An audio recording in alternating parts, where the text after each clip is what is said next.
ہر چیز میں ایسا ہی ہے. تو اس لیے کبھی بھی لوگوں کی پرواہ نہ کریں، لوگ کیا کہیں گے، لوگ کیسا اعتراض کریں گے.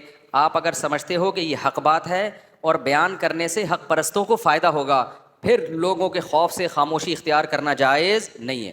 ہاں آپ کو یہ خیال ہے کہ بات حق ہے لیکن لوگوں کی سمجھ میں نہیں آئے گی، لوگوں کا ظرف اتنا بڑا نہیں ہے، اس کو لوگ غلط رخ میں لے جائیں گے، فائدے کے بجائے نقصان ہوگا، تو پھر ایسے وقت میں حق بیان کرنے سے خاموشی کیا ہے، بہتر ہے. تو ایسے وقت میں غلط لوگ پھر بیان کر رہے ہوں گے نمبر بنانے کے لیے، لیکن اس سے سوسائٹی کو کیا سائڈ افیکٹ ہو رہے ہیں اس کو نہیں دیکھ رہے ہوتے. ہو سمجھتے ہو کہ نہیں سمجھتے. تو آگے قرآن کہہ رہا ہے وَإِنَّهُ لَتَذْكِرَةٌ لِّلْمُتَّقِينَ وَإِنَّا لَنَعْلَمُ أَنَّ مِنكُم مُّكَذِّبِينَ. نبی صلی اللہ علیہ وسلم جب حق بیان کرتے سوسائٹی کی طرف سے مخالفت ہوتی تو ظاہر غم ہونا نیچرل ہے. تو اللہ نے کہا ہمیں پتہ ہے کہ لوگ آپ کی باتوں کا انکار کر رہے ہیں. اب بتاؤ یہ اللہ کو بتانے کی کیا ضرورت تھی بھائی، نبی کو تو پہلے ہی پتہ تھا کہ اللہ کو کیا ہے، پتہ ہے کہ لوگ میرا انکار کر رہے ہیں. تو اللہ اس بات کو کیوں بتا رہے ہیں نبی کو کہ ہمیں پتہ ہے لوگ انکار کر رہے ہیں. دیکھو جس کی خاطر آپ قربانیاں دے رہے ہو نا، وہ جب آپ کو تسلی کے لیے کہہ دیتا ہے کہ مجھے پتہ ہے تم پہ کیا گزر رہی ہے، تو آپ کے لیے یہ تسلی بہت بڑی تسلی ہوتی ہے. اس سے بھی پتہ چلتا ہے کہ ہمیں اللہ کی رضا کو سامنے رکھ کے زندگی گزارنی ہے، پبلک کو سامنے نہیں رکھنا. ہمیں کس کو سامنے رکھنا ہے، اللہ کو سامنے رکھنا ہے، اللہ کو سامنے رکھ کے زندگی گزارنی ہے ہم نے. کیوں اللہ کہتا ہے کہ پبلک ناراض ہو بھی رہی ہے نا، ہمیں پتہ ہے کہ ناراض ہو رہی ہے، تو جس کو اللہ سے محبت ہوگی نا اس کے لیے یہ جملہ کافی ہو جائے گا. اللہ کہہ رہا ہے بھائی مجھے پتہ ہے. بھائی جب اللہ کو پتہ ہے تو وہ دیکھ رہا ہے، وہ اس کی تلافی کر دے گا. اچھا ایک بہت اہم پوائنٹ کی بات، بعض دفعہ اللہ کی رضا کے لیے ایسا کام بھی کیا جاتا ہے جس میں آپ پہ خواہش نفس کے تانے دیے جاتے ہیں آپ کو کہ آپ خواہش کے غلام ہو. دیکھو بعض دفعہ اللہ کو راضی کرنے کے لیے ایسی بات کی جاتی ہے جس سے آپ قربانی دے رہے ہوتے ہو، بڑی قربانی، تو لوگ آپ کو فنڈامنٹلسٹ، بنیاد پرست اور اوٹ پٹانگ قسم کی باتیں کر کے تکلیفیں دے رہے ہوتے ہیں. بعض دفعہ معاملہ الٹا ہوتا ہے، آپ ایسی بات کر رہے ہوتے ہو جس میں آپ پر انگلی اٹھتی ہے کہ یہ خواہشات کے پیچھے چل رہے ہیں، تو یہ حق تھوڑی ہے. مثال سے بات سمجھ میں آئے گی. ہمارے نبی صلی اللہ علیہ وسلم کے منہ بولے بیٹے تھے زید ابن حارثہ، ان کی زوجہ تھی حضرت زینب، اور تھی بھی بڑی حسن و جمال والی. نبی صلی اللہ علیہ وسلم نے حضرت زینب کا نکاح کرا دیا اپنے منہ بولے بیٹے حضرت زید سے، جو غلام بھی تھے، آزاد کر دیا تھا ان کو. اب حضرت زینب کو نا یہ نکاح پسند نہیں تھا. کیوں؟ وہ آزاد تھیں اور حضرت زید عجمی بھی تھے، غیر عربی تھے، اور غلامی میں زندگی گزری تھی آپ کی. تو عرب لوگوں کا تو ایک ذہن تھا نا، ایک عورت کا ایک خاص طور پہ ذہن ہوتا ہے، بھائی میں ایک تو عرب بھی نہیں ہے، قوم بھی غیر ہے، عرب کا ایک تھا، اپنے آپ کو بڑا سمجھتے تھے، دوسرا پہلے غلام بھی رہے ہیں، تو یہ بے جوڑ کا نکاح سمجھا گیا. لیکن نبی صلی اللہ علیہ وسلم نے حکم دیا، حضرت زید کا نکاح ہو گیا. بعد میں بن نہیں رہی، جھگڑے ہو رہے ہیں، لڑائیاں ہو رہی ہیں. حضرت زید نے ارادہ کیا کہ حضرت زینب کو طلاق دیں. اب نبی صلی اللہ علیہ وسلم کو اس پہ افسوس ہو رہا تھا کہ حضرت زید کیوں طلاق دیں بھائی ان کو، کیونکہ یہ کس کے مشورے پہ نکاح ہوا ہے. بھائی آپ کے مشورے پہ کوئی نکاح ہوتا ہے، پھر جب طلاق ہوتی ہے تو آپ بھی پہ بھی الزام آتا ہے نا کہ تم نے کرائی تھی، کہتے ہیں نا لوگ. تو ہمارے نبی یہ چاہتے تھے کہ حضرت زینب کو طلاق بول لو نا، نہ دیں. لہذا آپ نے حضرت زید کو حکم دیا کہ امسک علیک زوجک واتق اللہ، اللہ سے ڈرو اور بیوی کو طلاق مت دو. اور اس آرڈر کا قرآن میں بھی تذکرہ ہے، وَإِذْ تَقُولُ لِلَّذِي أَنْعَمَ اللَّهُ عَلَيْهِ وَأَنْعَمْتَ عَلَيْهِ أَمْسِكْ عَلَيْكَ زَوْجَكَ وَاتَّقِ اللَّهِ. لیکن حضرت زید کی نہیں بنی، انہوں نے پھر بھی دے دی طلاق. اللہ نے قرآن میں تنبیہ نازل کی، ما کان لمؤمن ولا مؤمنۃ، کسی مسلمان مرد یا عورت کے لیے یہ لائق نہیں ہے کہ اذا قضى اللہ ورسولہ امرا، کہ جب اللہ اس کے رسول فیصلہ کر دیں، ان یکون لهم الخیرۃ من امرہم، تو ان کے پاس اب آپشن نہیں رہتا. تو اللہ نے کہا کہ حضرت زید کو بھی اللہ نے تنبیہ کی کہ جب آپ اس شخص کو کہہ رہے تھے جس پر اللہ نے بھی انعام کیا اور آپ نے بھی انعام کیا. حضرت زید پر نبی کے بہت انعامات تھے، کیونکہ اجمی بھی تھے، غلام تھے، نبی نے آزاد کر کے بیٹا بنایا اور بہت زیادہ محبت کی. تو اس محبت کا بھی تقاضا تھا نا. کہ نبی کی بات مانتے, لیکن حضرت زید کی نہیں بن رہی تھی تو انہوں نے کیا کیا, چھوڑ دیا. تو اللہ نے حضرت زید کو بھی تنبیہ کی کہ وَإِذْ تَقُولُ لِلَّذِي أَنْعَمَ اللَّهُ عَلَيْهِ وَأَنْعَمْتَ عَلَيْهِ, جب آپ اس سے کہہ رہے تھے جس پر اللہ کا بھی انعامات اور آپ کے بھی انعامات, آپ ان کو کہہ رہے ہیں امسک علیک زوجک, کہ بیوی کو طلاق مت دو, واتق اللہ, اللہ سے ڈرو, لیکن پھر بھی انہوں نے بات نہ مانی. اچھا اب یہ حضرت زید کی ایک طرح سے مذمت ہو گئی نا, لیکن قرآن نے, اب وہ حضرت زید کے پر تو قیامت گزر گئی ہوگی, کیا خیال ہے, قیامت گزر گئی, میرے کو قرآن میں اللہ نے کہہ دیا کہ بھئی آپ نے نبی کی نافرمانی کی ہے, تو اللہ نے اس کی تلافی اس طرح کی کہ واحد صحابی ہیں حضرت زید جن کا نام قرآن میں ہے. فلما قضا زید منہا وطرن, اے نبی جب زید نے نہیں مانی آپ کی بات اور بیوی کو طلاق دے ہی دی, تو اللہ نے اس واقعے میں حضرت زید کا کیا کیا ہے, نام لیا ہے. اس سے ان کی کیا ہو گئی, کیونکہ تھے تو ایک فضیلت والے صحابی نا, بیوی سے نہیں بن رہی, نبی سمجھا رہے ہیں مت طلاق, تو پھر بھی دے دی انہوں نے. تو اب قرآن نے تنبیہ بھی کی کہ آپ کو نہیں دینی چاہیے تھی, جب نبی کے اتنے احسانات ہیں تو احسانات کا بھی کچھ تقاضا ہوتا ہے. ٹھیک ہے نہیں بن رہی لیکن نبی کی خاطر رکھ لو, لیکن پھر بھی دے دی انہوں نے, نہیں بن رہی ہوگی. تو قرآن کے الفاظ اب دیکھو تو قرآن کہتا ہے کہ پھر اللہ نے نا حضرت زید کا نام بھی ذکر کیا. اس سے ان کی کیا ہو گئی کہ واحد صحابی ہے حضرت زید جن کا صراحتاً قرآن میں نام ہے.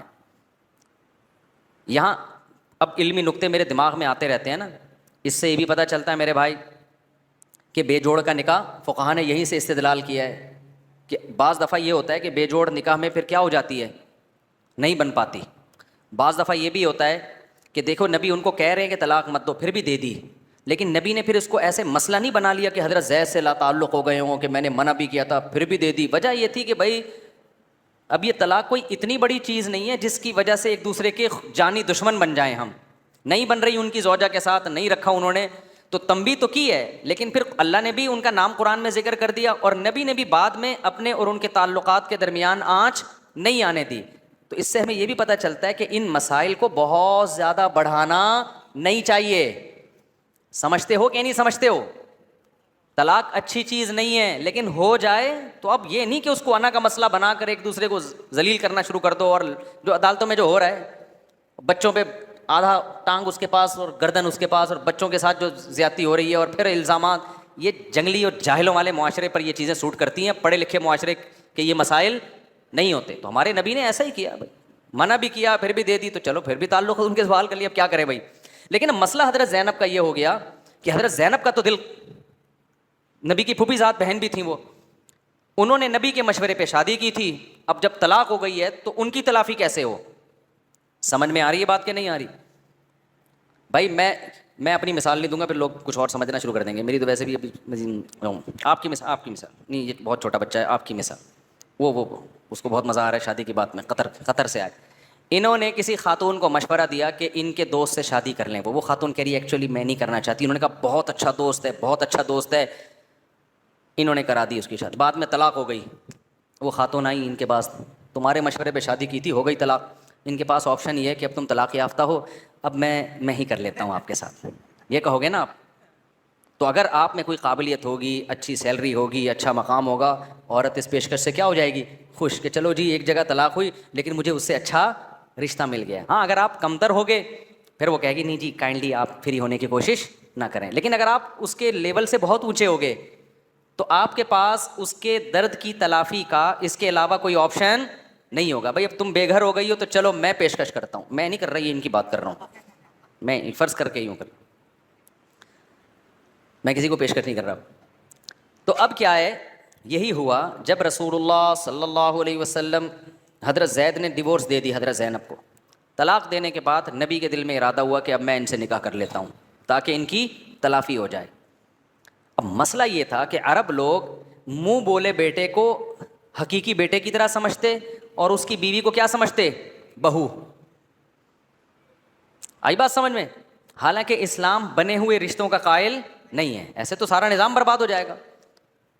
اپنی اماں کو چھوڑ کے پڑوسیوں کی اماں کو اپنی اماں بنا لیا, وراثت اس کو مل رہی ہے کہ جی کاغذات میں اس کو میں نے اماں کر دیا. میں نہیں بھائی, جو سچی مچی کی اماں ہے ہمیشہ وہی اماں رہے گی. سچی مچی کے ابا, کل کے کوئی میرے پاس آیا مسئلہ پوچھ رہا ہے کہ میں بیرون ملک جانا چاہتا ہوں, تو دوسرے ملک میں جو صاحب ہیں وہ مجھے اپنا بیٹا بنا کے ویزا دلوا رہے ہیں, تو ولدیت میں ان کا نام ڈالنا چاہتا ہوں. میں نے کہا میرے بھائی 100 دفعہ نا غیرت سے ڈوب کے مر جاؤ, کچھ بھی ہو اپنا باپ کبھی کسی کو گروی نہیں دیا جاتا، نہ اس سے نسبت ختم کی جاتی ہے. ہماری سوسائٹی میں ابا ہی بچا ہے یہ غیرت کی چیز. انگریزوں میں تو ابے کیا ہو گئے؟ شارٹ ہو گئے. کسی کے یہاں ابا بار بار بتاتا ہوں نا ایک بات، مقصد کسی سوسائٹی کی توہین کرنا نہیں ہے، مقصد یہ ہے کہ تم بھی یہ چاہتے ہو. انگریزوں میں آپ ملیں، یہ فلاں صاحب ہیں، یہ ان کی والدہ ہیں، ابا کبھی ہوتے ہیں، کبھی ہوتے بھی ہیں، نہیں بھی ہوتے. تو تم یہ چاہتے ہو تم لوگ بھی ابا لیس ہو جاؤ یار. بھائی غیرت کے خلاف ہے یار. جو تمہارا باپ ٹی بی کا مریض ہو، کینسر ہو، جو مرضی ہو، بھائی میرا باپ کیا ہے؟ یہی ہے، ایسی کی تیسی. بھائی پیسوں کے لیے یار باہر جاب کے لیے ابا تبدیل کر رہے ہو. کہہ رہے میں سچی مچی میں کاغذات میں کر رہا ہوں. میں نے کہا یار 100 دفعہ بھی اگر کوئی مرے نا انسان اس بات پہ، مذاق میں بھی اپنا باپ تبدیل نہیں کرتا. وہ غیرت اگر ذرا سی ہوگی. اور ابا میں بھی غیرت ہونی چاہیے. وہ بھی کہتے ہیں ٹھیک ہے بیٹا ڈاکومنٹس کی خاطر اصل میں ایکچولی باہر جانا ہے تو وہ والا ابا ڈال دے تو. اس کا مطلب ابا بھی غیرت. بولو غیرت ایسی چیز نہیں ہے جس کو کوئی لیبارٹری میں ٹیسٹ ہو اس کا. یہ محسوس کرنے والی چیز ہے. سمجھ میں آ رہی ہے بات؟ یہ محسوس کرنے والی جب ہوتی ہے تو پتہ چلتا ہے، نہیں ہوتی. غیرت، حیا، یہ سب چیزیں محسوس. یہ سائنسدانوں کے ٹاپک نہیں ہے یہ. تو یہ جائز نہیں ہے، حرام ہے. قرآن نے صاف طور پہ منع کیا کہ ابا چینج نہیں ہو سکتے. سمجھتے ہو کہ نہیں سمجھتے ہو؟ تو خیر جو بچے اڈاپٹ کر لیتے ہیں نا، آپ اس میں ولدیت میں اپنا نام نہیں ڈال سکتے. سرپرست میں ڈالو اپنا نام، ولدیت میں نہیں ڈال سکتے. نہ ان کا وراثت میں حصہ ہے. ویسے زندگی میں کچھ ان کو دے دو، اچھی بات ہے، یا وصیت کر لو ان کے لیے کچھ 1/3 کی. تو اب کیا ہے، نبی صلی اللہ علیہ وسلم نے ارادہ کیا بھائی حضرت زینب سے میں نکاح کروں گا، کیونکہ اب ان کے جو غم کی تلافی اس کے بغیر ممکن نہیں ہے. ان کا دل ورنہ ہوگا کہ بھائی ہم نے تو نبی کے مشورے پہ یہ کیا تھا. تو آپ کے دل میں خواہش پیدا ہوئی کہ نکاح ان سے کون کرتا ہے؟ میں کرتا ہوں. عربوں میں ایک طوفان مچ گیا. لو بھائی محمد صلی اللہ علیہ وسلم معاذ اللہ اپنی بہو سے نکاح کر رہے ہیں. ہمارے نبی کے دل میں خیال آیا کہ بھائی میں نے اگر یہ کام کیا نا تو اس میں ہوگی بدنامی. اس میں کیا ہوگی؟ حالانکہ آپ کا دل بھی چاہ رہا ہے، دل بھی چاہ رہا ہے، لیکن آپ کو خیال آیا کہ کیا ہوگی اس میں؟ بدنامی. قرآن نے وعید نازل کیا، تخشى الناس، آپ لوگوں سے ڈر رہے ہیں. حالانکہ دیکھو یہاں لوگوں سے ڈر کے، یعنی لوگوں کے ڈر سے اپنی خواہش کو کچلا جا رہا ہے. سوری. تو قرآن کہہ رہے اپنی جائز خواہشات کو پورا کرنے میں پبلک سے ڈرنے کی ضرورت نہیں ہے. یہ جو لوگ علماء کو تانے دیتے ہیں نا، بڑی بڑی گاڑیوں میں گھومتے ہیں اور بڑے بڑے لگژری لائف میں اور بزنس کلاس میں سفر کر رہے ہیں، میرے بھائی اگر حلال پیسوں سے کر رہے ہیں نا، تو پھر جو مولوی لوگوں کے تانوں کی وجہ سے پھٹپٹی پہ آ گیا وہ 2 نمبر مولوی ہے. صحیح ہے نا؟ وہ ڈرتا ہے لوگوں سے. بھائی جب حلال ہے تو تمہارے ایسی کی تیسی، بھائی ہم بزنس کلاس کے، ہم اپنا جہاز خرید کے اڑائیں گے اس کو. تو صرف برائی میں لوگوں سے ڈر کے نہیں ہے کہ اپنی خواہشات کے خلاف آپ لوگوں سے ڈریں. اپنی خواہش پوری کرنے میں بھی لوگوں سے ڈرنے کی ضرورت. آپ کا دل 4 شادیوں کا کر رہا ہے، آپ حقوق ادا کر سکتے ہو، دل چاہ رہا ہے آپ کا، لوگ ملامت کر رہے ہیں ایسی کی تیسی، بھاڑ میں جاؤ تمہاری، میں مزے کے لیے کر رہا ہوں، جاؤ. میں جب دوسری کر رہا تھا نا، لوگوں نے کہا اصل میں ایکچولی یہ جو سنت ونت نہیں ہے، اصل میں تو مزے کے لیے کر رہے ہیں آپ ایکچولی. میں نے کہا مزے کے لیے کر رہا ہوں، میرا عیاشی کا دل چاہ رہا ہے. تیرے کو کیا تکلیف ہو رہی ہے؟ کیا خیال ہے بھائی؟ میں نے کہا حالانکہ میں سنت ہی کے لیے کر رہا تھا، میں نہیں کہہ رہا کہ اس میں کوئی دل کی چاہت اور خواہش کا کوئی عنصر ہی نہیں تھا، ایسا نہیں ہے. لیکن بھائی ہم جس مقصد کے لیے کر رہے ہیں، میں نے کہا مجھ پر میں لوگوں سے کہتا تھا کہ میں نہاری کھاتا ہوں، اس میں نیمبو بھی نچوڑتا ہوں، مغز نہاری، نلی بھی ڈلواتا ہوں، مکھن کا تڑکا بھی لگواتا ہوں، مزے کے لیے. کسی کو آج تک اس پہ اعتراض نہیں ہوا. حالانکہ وہ اکثر جو بیان میں مجھے لے کے جاتے تھے ان کے پیسوں سے کھا رہا ہوتا تھا، پیسے بھی اپنے نہیں ہوتے تھے. اس پہ تو کبھی اعتراض نہیں کیا. اب شادی اپنے پیسوں سے کر رہا ہوں، اس پہ کہہ رہے ہیں یہ دیکھو مزے کے لیے. تو ایسے موقع پہ پبلک سے جو ڈر گیا نا، وہ بھی پرلے درجے کا احمق اور پرلے درجے کا بے وقوف ہے. نہ خدا ملا نہ بیگم ملی. خدا بھی راضی نہیں ہوا. کیا خیال ہے کہ تم لوگوں سے ڈر رہے ہو؟ میں نے ایک چیز کو حلال کیا، وہ تمہاری سمجھ میں نہیں آ رہی، پبلک برا سمجھ رہی ہے، اس کو راضی کر رہے ہو. اللہ بھی گیا اور مزے بھی گئے، بیگم بھی گئی، ٹھیک ہے نا، وہ بھی نہیں ملی. تو یہ بے وقوف ہمارا کام ہے. حلال لذتوں میں بھی لوگوں کی پرواہ مت کیا کرو. ہمارے حضرت کو اللہ نے بڑا پیسہ دیا تھا، گھڑی ایسی خاندانی رکھی ہوئی تھی نا، بعض دفعہ دکھاتے بھی تھے چڑھانے کے لیے. جن کو مولویوں سے تکلیف ہوتی ہے ان کو دکھاتے تھے کہ یہ بہت مہنگی گھڑی ہے. سمجھ رہے ہو؟ جس کو دیا ہے وہ لگژری لائف گزارے، نہیں دیا تو صبر کرے بھائی، اس میں کیا ہے. اچھا یوٹیوب آج کل بہت چل رہا ہے. یوٹیوب کی ارننگ مولوی لوگ اصل میں اپنے لیے حلال کی بھی ہے، دوسروں کے لیے. تو یوٹیوب کی ارننگ مولویوں نے اپنے لیے حلال نہیں کی ہے. مولویوں کو ہم آپ سے زیادہ جانتے ہیں. یوٹیوب کی ارننگ کا تو ابھی میں دلائل نہیں دیتا, وہ تو میں 20 دفعہ دے چکا ہوں. جو لوگ مولویوں پہ اعتراض کرتے ہیں نا یوٹیوب کی ارننگ حلال ہے حرام ہے, میں ان لوگوں سے کہتا ہوں, وہ کہتے ہیں اصل میں ان کے اپنے چینل ہے نا اس لیے حلال ہے. میں بھی یہ الزام لگا سکتا ہوں تمہارا کوئی چینل نہیں ہے نا اس لیے تمہاری نظر میں کیا ہے, حرام. جس دن تمہیں پتہ چلا نا کہ اس کے علاوہ کوئی سورس آف انکم نہیں ہے, سب سے پہلے تم بناؤ گے اپنا چینل. سمجھتے ہو کہ نہیں سمجھتے؟ تو یہ الزام تو ہم بھی آپ پہ لگا سکتے ہیں. تو جس کو جو منہ میں اٹھاتا ہے اٹھا کے پھینکتا رہتا ہے, بس پھینکتا رہتا ہے. اور اگر یوٹیوب کی ارننگ حرام ہے تو پھر سب کے لیے حرام ہے. پھر یوٹیوب کا جس کا چینل ہو نا وہ آپ کو چائے بھی نہیں پلا سکتا, چائے پلائے گا وہ آپ کے لیے پینا کیا ہے, حرام ہے. بہت سے لوگ یوٹیوب کی ارننگ کو حرام کہتے ہیں, لیکن یوٹیوبر جب ان کی دعوت کرتے ہیں, ہدیے دیتے ہیں, بڑے تسلی سے ٹھنڈے پیٹوں وہ ہدیے رکھ کے کھا بھی رہے ہوتے ہیں اور ان کی دعوتیں بھی پھوڑ رہے ہوتے ہیں بیٹھ کے.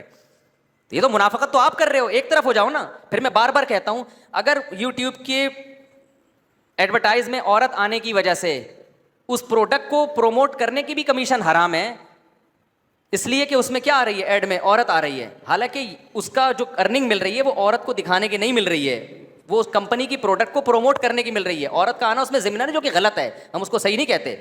تو جیسے شیمپو کی بوتل میں عورت کی تصویر آ رہی ہے وہ بھی تو غلط ہے نا, لیکن دکاندار کو پیسے کس چیز کے مل رہے ہیں, وہ تصویر بیچنے کے نہیں مل رہے, وہ شیمپو بیچنے کے مل رہے ہیں. تو وہاں بھی تو آپ دکاندار کو بھی بولو نا کہ یہ اصل میں چونکہ دکاندار چونکہ مولوی ہے تو اس نے شیمپو کی بوتل جس میں اتنی بےہودہ لڑکی کی تصویر ہے اس کو بیچنے کو اس نے کیا کیا ہوا ہے, جائز کیا ہوا ہے. تو وہاں چونکہ اپنی جنرل اسٹورز ہیں, اپنی دکانیں ہیں, تو منافق بہت سے ہوتے ہوں گے مولوی منافق. میں کوئی ٹھیکیدار نہیں ہوں ہر چیز میں مولویوں کو صحیح قرار دوں, لیکن یہ جو تبصرہ کرنے والے لوگ ہیں نا اس موقع پہ ان کی منافقت ہمیں 2 اور 2 4 کی طرح نظر آ رہی ہے. تو جیو اور جینے دو لوگوں کو, حلال حرام میں فرق کرو. تو اگر کوئی نبی صلی اللہ علیہ وسلم حضرت زینب سے نکاح کر رہے ہیں, نبی صلی اللہ علیہ وسلم کے دل میں خیال آیا کہ لوگ کیا کہیں گے, قرآن نے کہا اتخشى الناس, لوگوں سے ڈر رہے ہو آپ.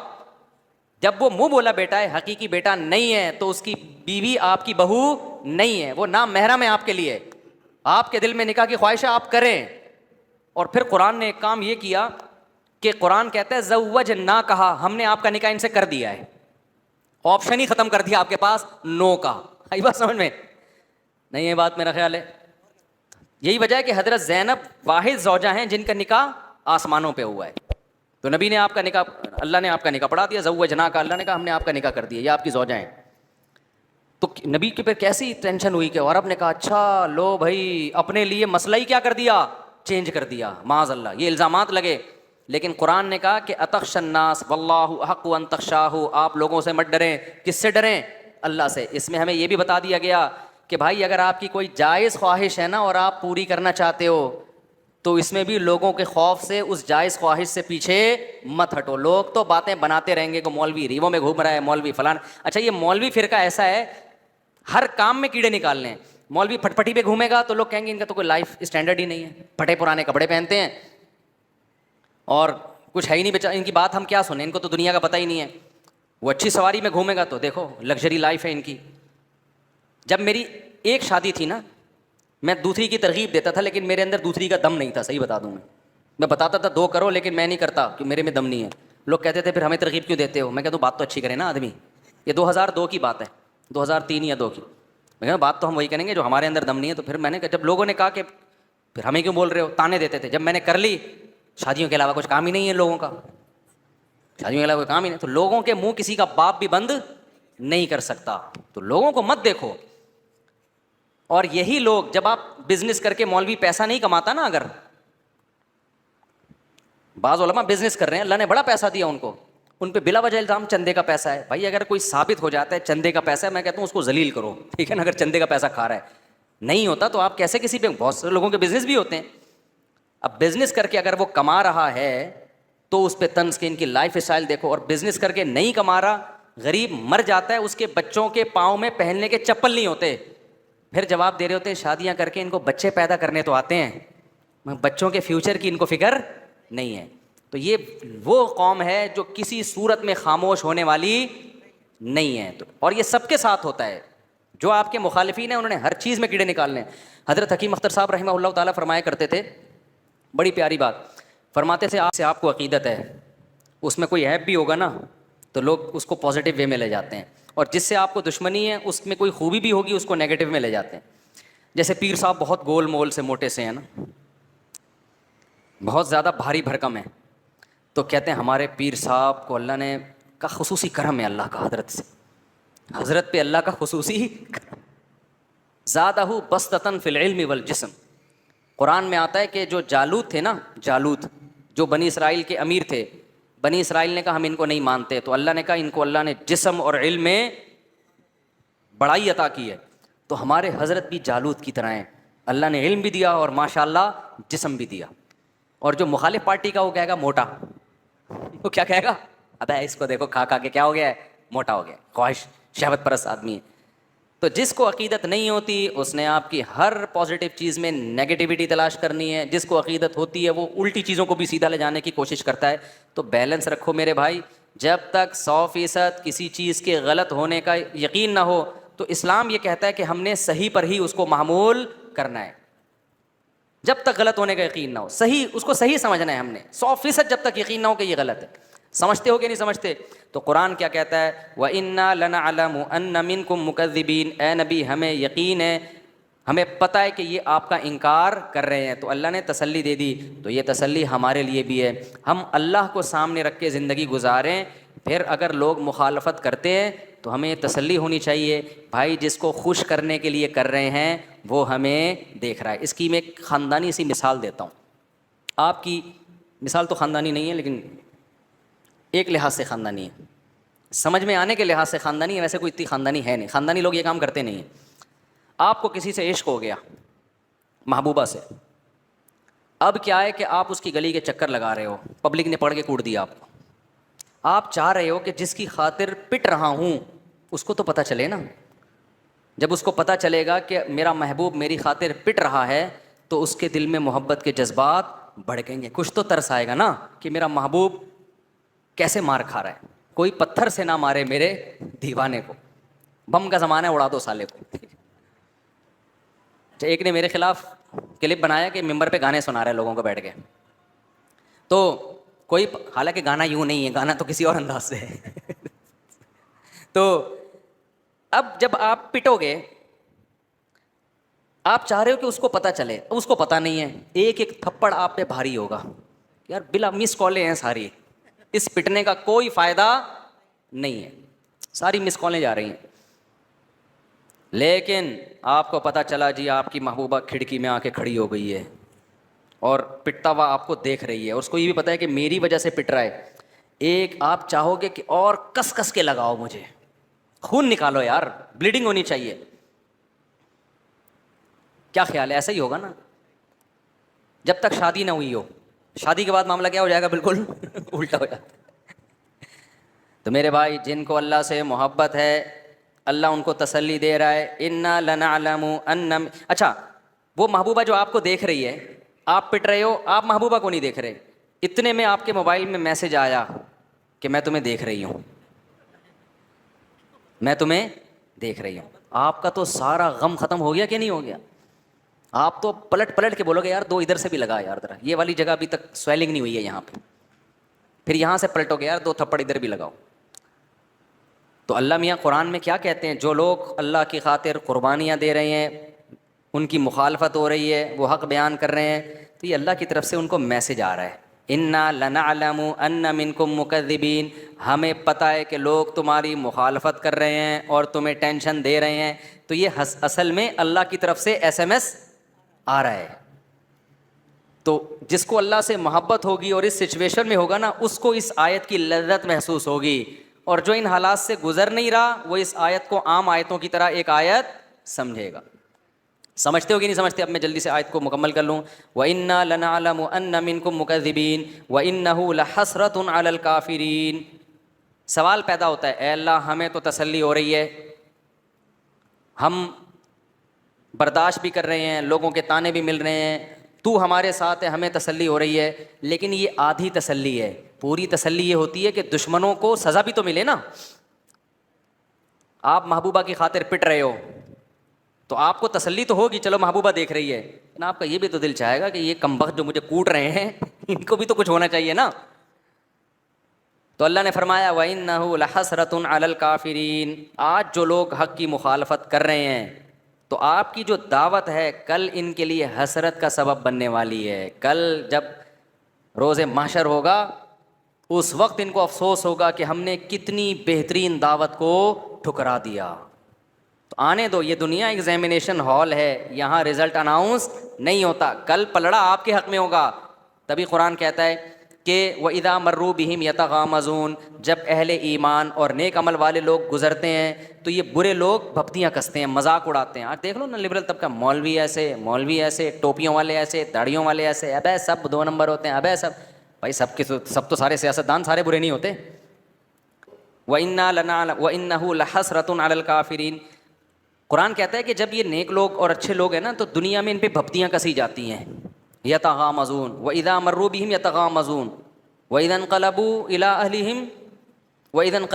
أَهْلِهِمْ کیا ہے بھائی, فانقلبوا فکہین.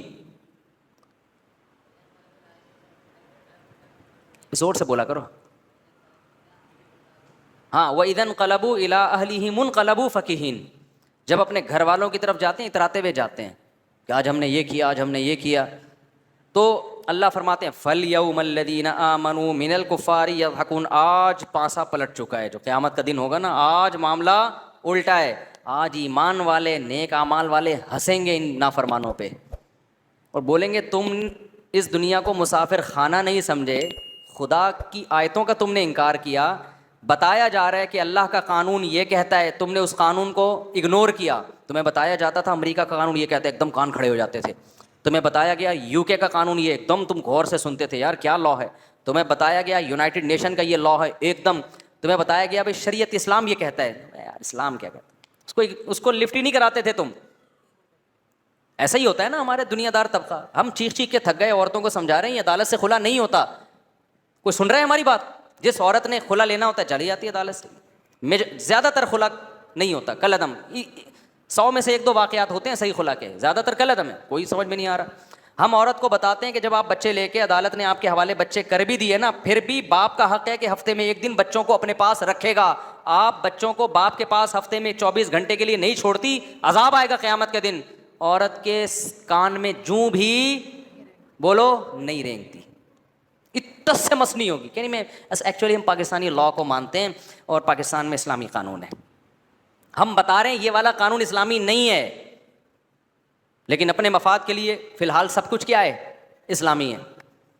تو اللہ کہتے ہیں کہ جو اللہ کے قانون کو نظر انداز کر رہے ہیں نا, فَالْيَوْمَ, آج جب قیامت قائم ہوگی اس وقت جج اللہ ہوگا.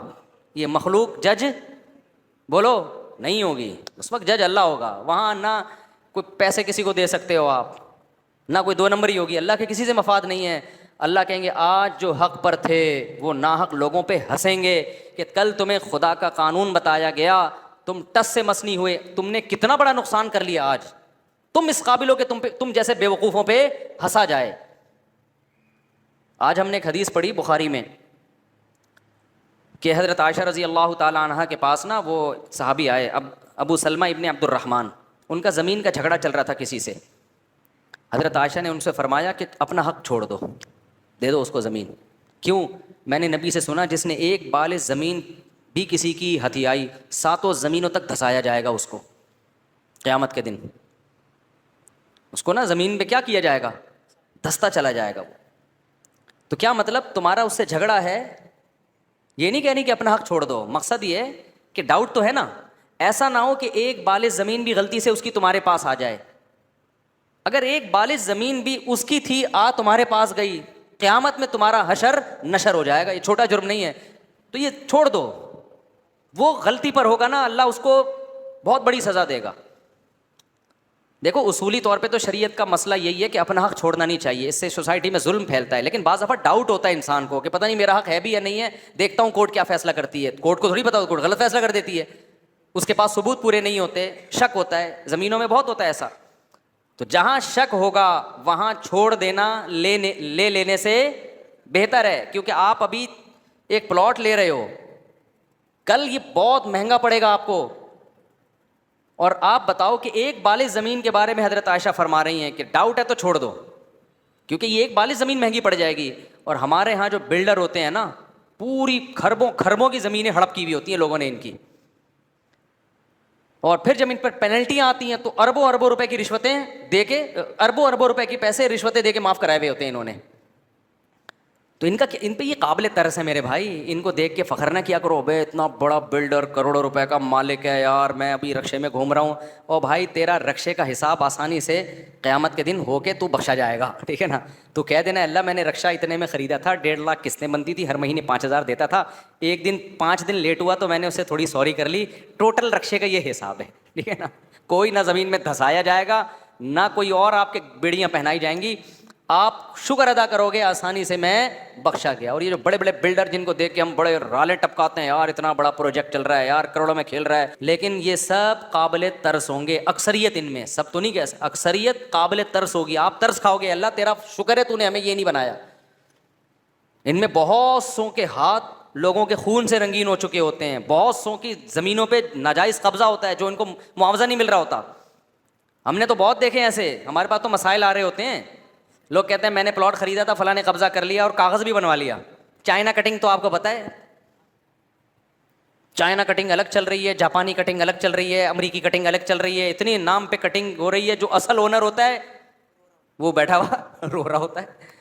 بہت کچھ ہو رہا ہے. تو یہ سب قابل ترس ہیں. کل قیامت میں آپ ان پہ رو رہے ہوگے، آپ رو رہے ہوگے.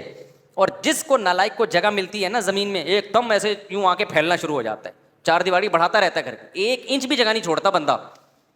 گورنمنٹ لکیریں لگا کے جاتی ہے یہاں سے آگے نہیں، تو وہ لکیر کے اس طرف سے ناپنا شروع کر رہے ہوتے ہیں. تو بس کرو یار، تم نے قبر میں نہیں جانا ہے کیا؟ ان دیواروں کو، ان پلاٹوں کو چھوڑ کے نہیں مرنا ہے کیا؟ تم نے ہمیشہ تھوڑی رہو گے.